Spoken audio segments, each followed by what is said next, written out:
Good morning, British literature students. Welcome to the 8th and almost final week of our semester. Well, I wish I had some good news for you today, but I'm actually going to use this moment to express my disappointment in this class as a whole. Now, there are very many good students in this class. Remember, by now you should have turned in 3 essays and a first draft of the research paper. There were about, I think, 6 students out of 17 that turned in a first draft of the research paper. So, if you turn in a first draft of research paper now, I'll read it if I can, but no guarantees, because I am very busy this semester. And if you don't want to take the time to write a first draft for me to go over in a timely fashion, then I don't necessarily want to take the time to read your first draft anymore. All of you that have submitted a first draft have got comments now. So you can go ahead and open up your document the same way you looked at your grade on the previous documents, and you can read what I have to say. The rest of you, anything that goes in the drop box is going to get a grade. So that's just the way it goes. So these summer semesters are pretty accelerated, and some of you are taking a full load of classes and working 2 jobs and raising a family, and I understand that. But you've got to make time for my class, because there's 2 excuses I've been hearing for the last couple of weeks that I've gotten fed up with, to be quite honest with you. One of them is, my other classes are too hard, so I have to put more effort into them. You know what you're telling me when you tell me that? You're telling me that my class isn't important to you. If your biology class is more important, if your chemistry class is more important, if your history class, if your whatever class, your psychology class, whatever, if those classes are more important to you, then I hope you get an A in them by putting all the effort in there. But you will get the grade in my class that you earn by the effort you put into my class. And for probably about half of you, if not more, then that effort is very, very poor. So when you get a very, very poor grade at the end of the semester, don't be shocked.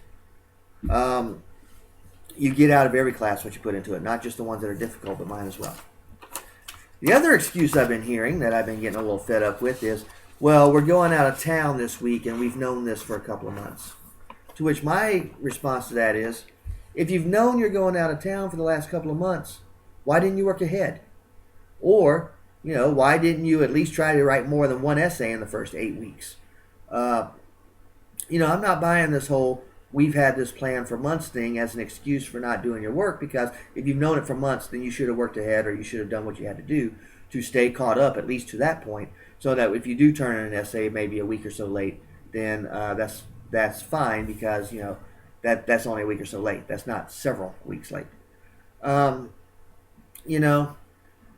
College is a balancing act. You have your job, you have your family, you have your leisure time, which everybody needs. I mean, there's no question about that. A vacation does you good.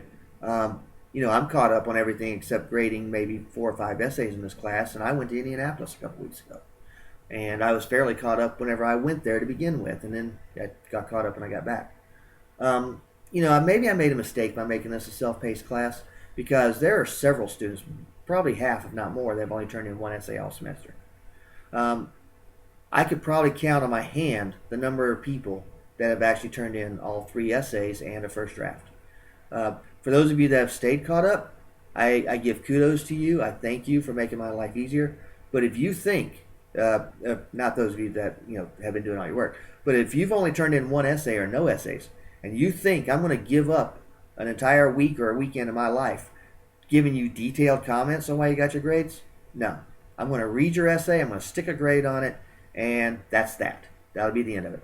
Not a lot of explanation. So, that's all I can do.